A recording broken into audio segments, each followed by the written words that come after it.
নমস্কার, কম্পাস কিচেনে আপনাদের সকলকে জানাই অনেক অনেক স্বাগত। আজকে আমি বানিয়ে দেখাবো কাতলা মাছের শুক্তো ঝোল। তো পরিমাণ মতো এদিকে আমি কাতলা মাছ নিয়ে নিয়েছি। মাছটা প্রথমে লবণ আর হলুদ মাখিয়ে নেব।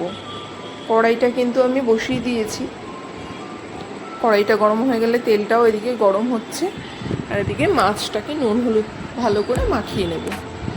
এবার মাখিয়ে রাখা মাছগুলো একে একে দিয়ে আমি ভেজে নেব। তো কড়াই গরম হয়ে গেছে, তেলও গরম হয়ে গেছে, মাছগুলো আমি দিয়ে দিলাম।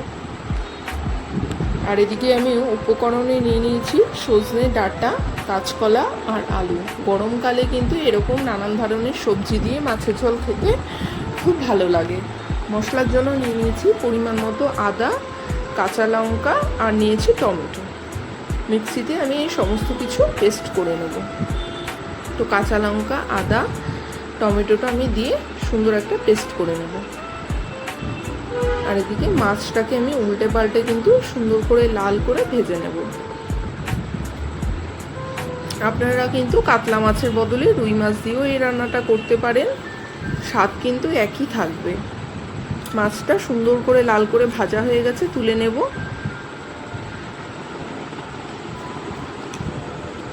এবার এই পরের মাছগুলোও কিন্তু আমি একইভাবে ভেজে নেব। তো মাছগুলোও আমি দিয়ে দিলাম, দিয়ে লাল লাল করে উল্টে পাল্টে ভেজে নেব।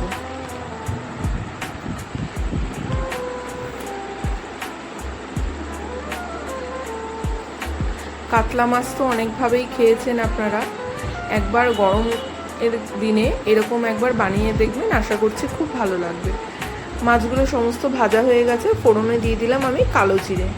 এবার কেটে ধুয়ে রাখা কাঁচকলা, আলু আর সজনে ডাঁটাটা আমি দিয়ে দেবো।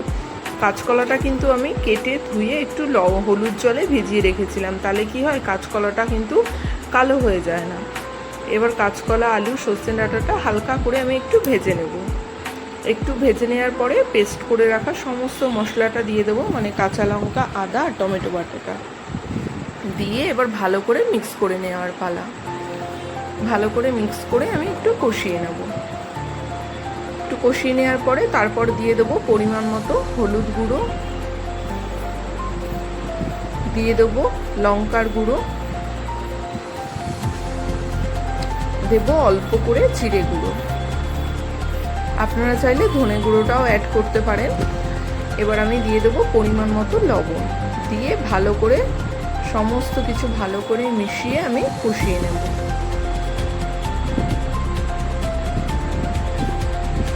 দেখুন কষাতে কষাতে কালারটা কত সুন্দর চলে এসছে, একদম সাদা মাটা একটা মাছের ঝোল, কিন্তু এই গরমের দিনে খুব সুন্দর লাগে খেতে। এরকম একটা মাছের ঝোল হলে কিন্তু দারুণ হয়।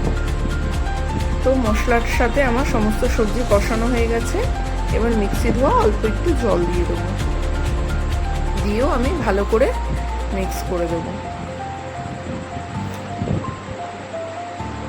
সমস্ত কিছু ভালো করে কষানো হয়ে গেছে। এবার আমি একটুখানি ঢাকা দিয়ে দেবো।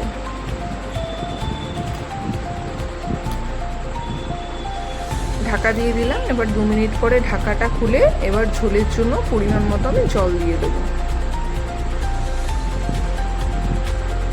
দিয়ে দিলাম পরিমাণ মতো জল। এবার জলটা ফুটে গেলে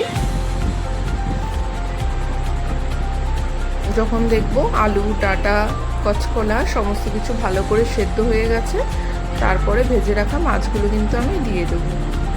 তাহলেই রেডি হয়ে যাবে সাদা মাটা একদম কাতলা মাছের শুক্তো ঝোল। রেসিপিটা কেমন লাগলো আমাকে অবশ্যই জানাবেন। ভালো লাগলে একটা লাইক করে দেবেন। ভালো থাকবেন, সুস্থ থাকবেন, সাবধানে থাকবেন। আবার ফিরে আসবো নতুন নতুন ভিডিও নিয়ে। আর আমার রান্নার ভিডিওগুলো যদি আপনাদের ভালো লেগে থাকে অবশ্যই আমার চ্যানেলটিকে সাবস্ক্রাইব করবেন, পাশে থাকবেন। আবার ফিরে আসবো নতুন নতুন ভিডিও নিয়ে। ভেজে রাখা মাছগুলো আমি উপর থেকে দিয়ে দিলাম, দিয়ে 2 মিনিট ফুটিয়ে নিলেই একদম রেডি হয়ে যাবে দারুণ স্বাদের কাতলা মাছের শুক্তো ঝোল।